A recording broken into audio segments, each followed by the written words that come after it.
Hello and welcome to another edition of Inside Jobs webcast. My name is Leslie Whitty. I am the Vice President of Outreach and Communications for the South Central Workforce Development Board. And joining me as always are Chad Spencer and James Moore. They are also with the Workforce Development Board and they are our two directors of apprenticeship programming. How are you guys? We're great. How are you, Leslie? Y'all weren't supposed to talk at the same time. I was supposed to go first. You're fine. You're fine. Well, I am so glad to see you both. We've been, this has been a very crazy week weather-wise. So, if we didn't have cabin fever before, we definitely have it now because of all the snow and we haven't been able to get out much at all, just because of the condition of the roads. And that's what James and I do. We visit with HR managers, plant managers, HR generalists on a regular basis. So with all the ice and the snow covered roads, definitely have some little cabin fever having to work in the house or in the office. Right. Well, today's episode is it's going to give you an inside look, but we're focusing on hiring events, not necessarily one particular job, but hiring events. And we do these events, or we help out with these events a lot. And I think this is a good topic for people to be more familiar with, because ideally, anyone who goes to one of our hiring events, they're going to end up getting hired. That's what we want. So in watching this episode, hopefully we'll give people some good information so that the next hiring event they attend, that's exactly what will happen. So before we go into hiring events per se, I thought it might be good to throw out a quick question to each of you. And I'll do it this way. I'll have James answer first. Okay. Since we're talking about hiring events and the name of the show is Inside Jobs, I'd like to ask each of you, what is a previous job that you've had that might be surprising for people to find out? Oh, this was your job.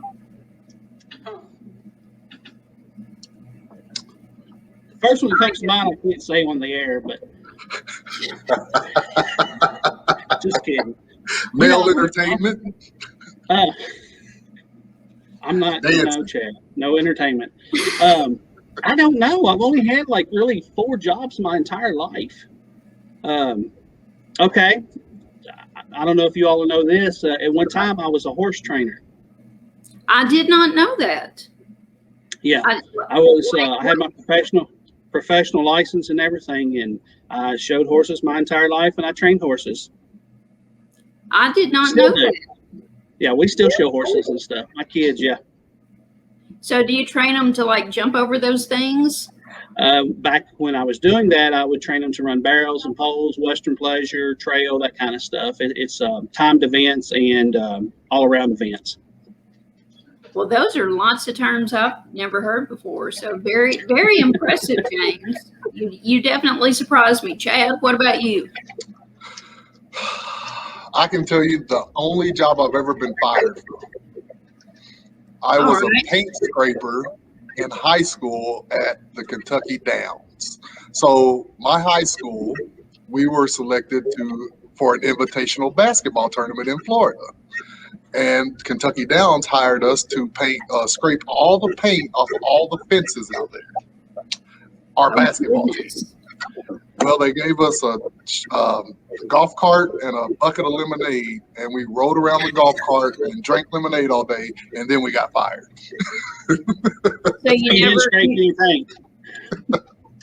Well, I would say that's a pretty legitimate reason. We didn't do much work, but my work ethic has gotten better over the years. As you can see with all the gray, I'm well out of high school. Yes, definitely. I think you all probably know this, but probably I would say the average person watching would not know.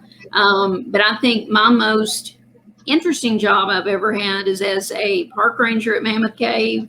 I was in the interpretive division, not the law enforcement division. So I would give cave tours, and it was fantastic. Loved it, loved it, loved it. I could still probably go through the spiel, even though it's been a long time. But some stuff stays with you. So anyway, I thought it would be good to give people a little insight into us and our backgrounds. So now let's dive in to hiring events. And I wanted to start by talking about what are the differences between a job fair and a hiring event. So when we use the term hire, we're trying to get away from the term job fair, because a lot of the time what people think of when they hear job fair is a bunch of employers in a room or an area with information about their company, the shift times, pay rate, and things like that, but they're not necessarily having an interview. So when we have hiring events, we don't want marketing to come to our event. We don't want you to give our job seekers cool hydro flasks or nice bracelets. We want you to send, or we ask that our employers send their HR staff to conduct on-the-spot interviews with people with the correct skill set so that they can offer jobs or hire these people directly from the event. We look for employers who have openings that they're wanting to fill right now when we're putting together these hiring events. So it goes beyond just here's information about our company. Much more beyond, advertising for the company. We want the company to come because they're looking to fill positions with skilled individuals looking to go to work. James, any additional thoughts on the two? No, Chad pretty much covered it. Chad did good. Job fair and career fair, you think of those when you think about your seniors in high school and stuff. Hiring event, we're there for one reason. I'll just tell you, I was at one 3 Fridays ago. It was 20 degrees outside. Colder now than it was then, but I like to froze that day. But we had 45 people show up for that job fair. It was a drive-through job fair. Mm-hmm. We hired those people. That was a hiring event, not a job fair. Right. But that's how it was classified as job fair, because that was just, synonymous with the name. But it's actually a hiring event because we put 18 people right then and there. They were told to come back that night to start second shift work. Right. That's a hiring event. That's what we want. We want these people to leave with a job. We don't get hired at that spot. And I think it's important to note that we, the board, we may on occasion use that term job fair. And one of the first things that comes to mind is we had an event at Hot Rods Stadium, Bowling Green Ballpark. That was in November, wasn't it, Chad? Yes, ma'am. So back in November, and we called it the open air job fair just because it rhymed. It sounded good, yep. But it, in actuality, was a hiring event.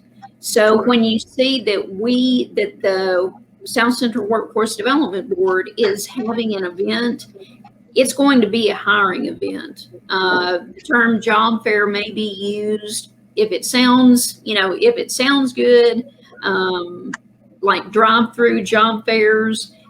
Those terms seem to go together better than hiring event. But more and more, whenever we can, we're trying to use hiring event in our terminology, just so people come in with the mindset of, I want to be hired. I want to be interviewed.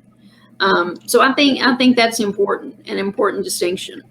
Well, and One other thing on that too, Leslie, another distinction I want people to understand and know that when they see a hiring event that's sponsored by the South Central Workforce Development Board, I want them to know that Chad and I have done everything to get jobs there for them, and there are actual jobs there. It's not just a job fair to pick up some paper clips or all that stuff they give away. We've worked ourselves to death trying to get jobs there, and so that they can start working to get the jobs.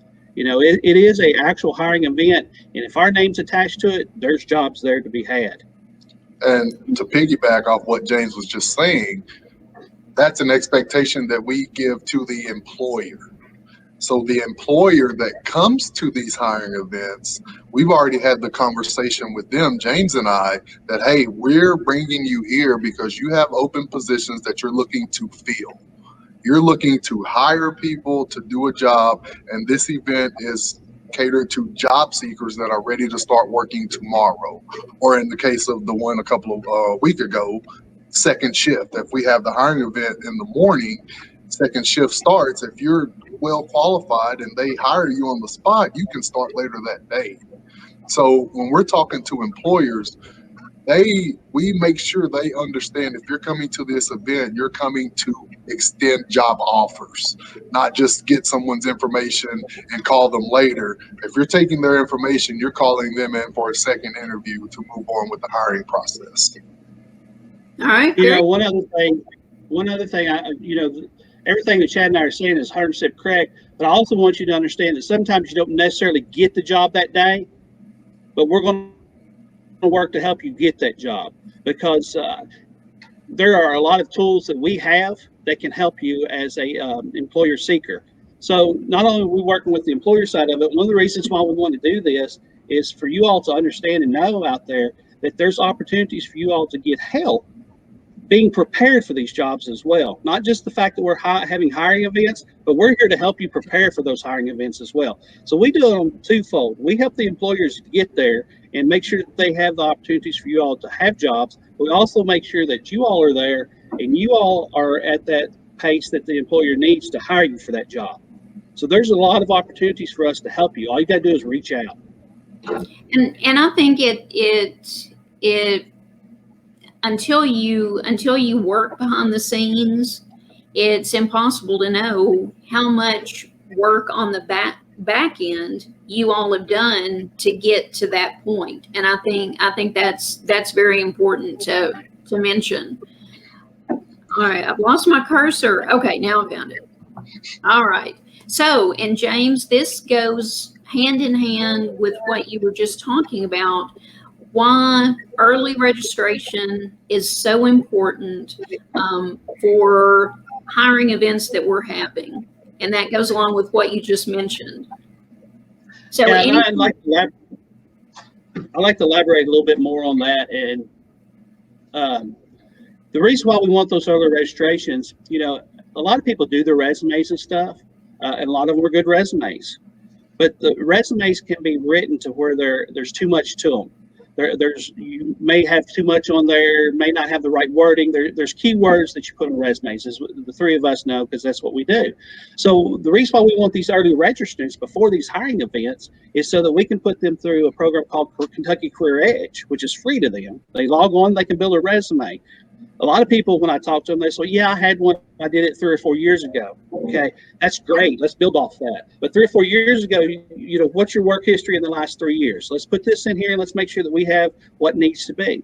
The other side of that, too, is once we get into the situation of going through Career Edge, we have mock modules for interview, all kinds of things that will help you to be successful when you come to this hiring event to obtain those jobs that we've got out there for you. So that's why it's so important to early register. And not only for the employee side of it, it's also important for the employer side of it, for the potential employees to register, because they know who's coming and how many's coming that way. They know how many slots they got to fill. They know that they probably going to get this pipeline filled at one of our hiring events, because they partner with us in this King County region all the time. They know when they partner with us, they're going to get successful employees. So that's why it's very important to early register, is to get this information so that you got it ready for when you come to the hiring event. Not only that, if you got issues or need help with stuff, we're here to help you because when you ever register, we're going to contact you to get this information just started with you. If you have a resume, we look over it. We're going to help you get prepared for this hiring event.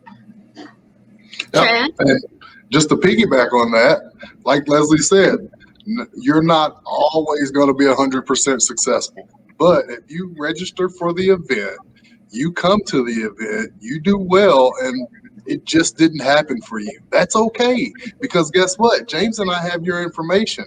Now we're going to stay in contact with you until you find what you're looking for.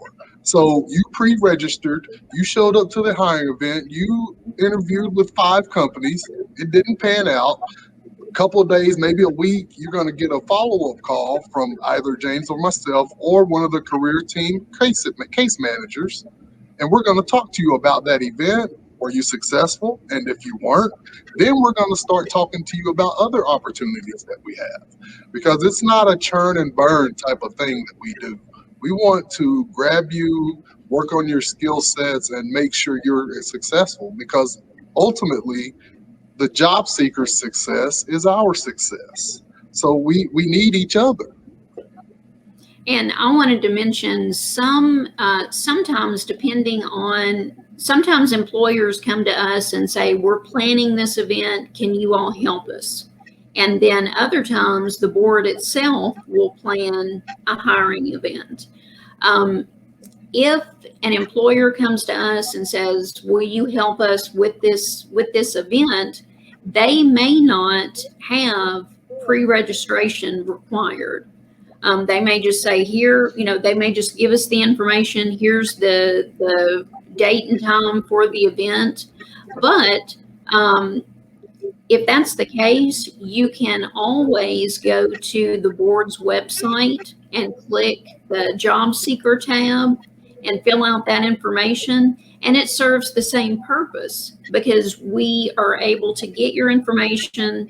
And, it's not like we're going to be calling about your car warranty that's about to expire. We don't.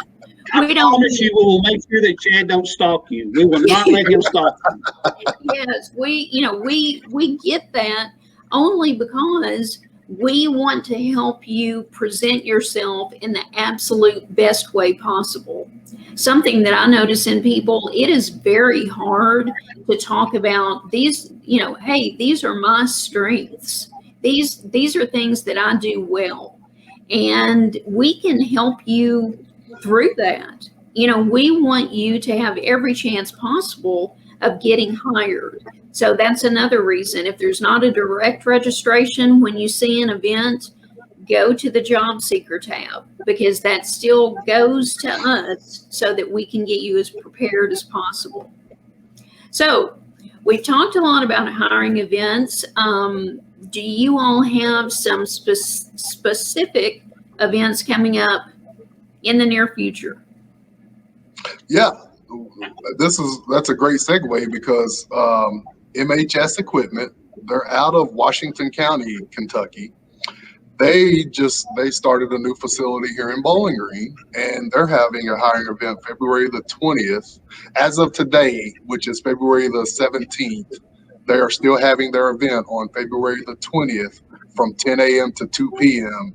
at 120 Williamette Lane in Bowling Green, Kentucky. That's the Trans Park. They're a new facility coming to Bowling Green. They have a lot of open positions, and if you're interested in that, go to the job seeker website, or go to go to the Workforce Board's website and click on that job seeker tab and let us know that you're interested in this, and we can help you. Okay, any others that you're working on, Chad? Yes, and we have another one that we're partnering with the Boundary Community Center here in Bowling Green. The date for that event is TBD, to be determined, but we're looking to have 5 to 7 employers there in all sectors from manufacturing to construction. So once we have that date firm with the employers, we'll come back on and we'll let everyone know. All right, James, what about you? Yeah, March 2nd over Butler County from 11 to 2. I'm going to do one for ARC Automotive. They're hiring entry-level positions there. Arc Automotive is really interesting. I did a factory tour over there a couple weeks ago, and Arc Automotive makes these igniters.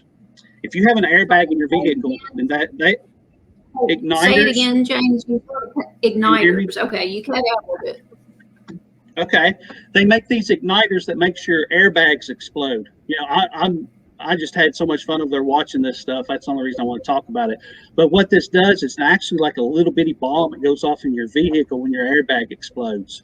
And they make those there. So if there's an airbag in your vehicle, it comes from over in Butler County at Arc Automotive. It's really interesting to watch their quality assurance test some of this stuff. You know, they have small explosions go off. I mean, it's kind of neat. What they do, and they do have ATF regulations and stuff there because they do use some type of explosion. But it's kind of cool facility over there and a cool company. Well, and I really didn't know. I had heard of them, but I didn't know exactly what they did relating to the automotive industry. I mean, that's very cool. Yeah, it was cool. Yeah, I thought, well, I never realized that it was kind of like an explosion in there that made it go off to cause it. That's why it's so powerful and hurts so much.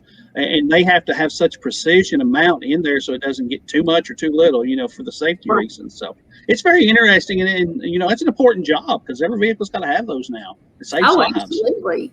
And I mean, if you don't think it's an important job now, I guarantee if somebody T-bones you, you're going to think, wow, I really hope my airbag works, you know? Exactly. And I've got a few more coming up, but we just haven't got a defined schedule on them yet. But I'm just going to say this. If you want a job, you just need to get on our intake form and register because we can get you a job. There's jobs everywhere around here right now. We have so much open opportunities. We have factories in all of our counties that are adding on, expanding. We're getting new facilities. Like Chad mentioned, MHS is opening a new facility up. Their conveyor belt company. They're going to be hiring several hundred people. We've got a lot of companies in Bowling Green that are about to open up as well. Dollar General Distribution, Ball Manufacturing, you know, all kinds of stuff that's happening. So you don't have to go to a hiring event to find a job. You can come to us through email or telephone calls, which all of this information Leslie give out towards the end, I believe. So, I mean, all this stuff can be done through us. We were talking about resumes and stuff, Kentucky Career Edge. We can help you do that now without having to be at a hiring event. We want to make you all successful. We want to make our community successful. And that starts with our individuals in our communities. Very good. Like it. And one, I was going to recommend, if you're watching and you are not already following the South Central Workforce Development Board on social media, that is absolutely something you need to do because that's where all these hiring events will be advertised. So we're on Instagram, we're on Facebook, we're on Twitter, and the handle is the same at SCKYWDB. And that's the easiest way to find out fast. You become an insider because as soon as I get the graphics ready, they're put there first. And we've been talking a lot about our job seeker tab on the website. That's our website right below the graphics, southcentralworkforce.com. And if you go to the staff page, you can click on James or Chad's pretty picture, and it will give you their contact information directly. So lots of ways that you can get information, you can be in the know. As far as hiring events in general, is there any one piece of advice you could give people when they come to one of these events? Dress for success. That's my advice. Interview with everybody. Be persistent. Don't sell yourself short thinking you can't do something, and be confident in yourself and your skill set. Very good. And I would say interview with everyone. Just because, again, like you say, even if it's something you don't think you would be interested in, number one, if you interview, every time you interview, that gives you more and more experience interviewing. And number two, that company may have other positions that are your dream job, but they don't necessarily have them listed. But I agree completely about the interview with everyone and about the dress as well. I taught communication for years, and first impressions are extremely important. So you definitely want to go in looking your best and putting your best foot forward. So I think this has been a good episode. What do you think? Absolutely. Absolutely. One of the things when I was a good athlete and playing our games, especially at Georgetown, one of our mottos was, if you look good, you feel good, you're going to play good. I take that into business. If I'm going into an interview and I feel like I look good, I look the part, then that confidence is going to shine while I'm talking to these people. So look good, feel good, play good. And get in touch with us first so we can have you as ready as possible so you feel good about your resume. Your resume makes you look good. I think I don't even know how long we've gone today, but I don't care because I think all of this has been very good information. Yes. 29 minutes right now. How much? 29. 29. All right. Well, we finished under 30 unless Chad decides to sing a song or something like that. Well, I was going to sing a little Eddie Rabbit for y'all today, but I decided against it. I don't want to disgrace his legacy. I'm just glad you know who Eddie Rabbit was. That's what I'm glad of. But you know now, right, Chad? I know now. And if you're very confused about what we're talking about, you need to go back and watch our episode on getting your CDL license. Because there were lots of good Eddie Rabbit references. I don't know if I referenced Jerry Reed. He had some good trucker songs too. So anyway, well, The thank snowman, you. to be exact, is who he was. Yes, he's I the said I said Jerry Reed was the man to be the snowman, to be exact. That's right. He would be right at home today in Kentucky. Yeah. With with snow on the ground and snow on the way. Hell, he'd be at home in Houston, Texas, with snow on the ground. Yeah. Forever. I've got family that's. Oh, go ahead. I've got family that live there. They just have no idea what to do. They're out of electricity. One of them, he's got a ranch out there, 7,000 acres, and he's trying to keep everything going, no electricity whatsoever. He drives like 40 minutes to the nearest town. So, I mean, he has no electricity whatsoever. Of course, he heats with wood and stuff, so he's taken care of, but that electric in the barns and stuff would be helpful. Yeah. Well, absolutely. Well, Yeah, they're not used to this kind of weather out there, and their animals don't weather it too well. So No. hopefully it's over quick for them. yeah, hopefully they will get a thaw out soon. Well, guys, thank you once again. It's been extremely informative. It's always enjoyable.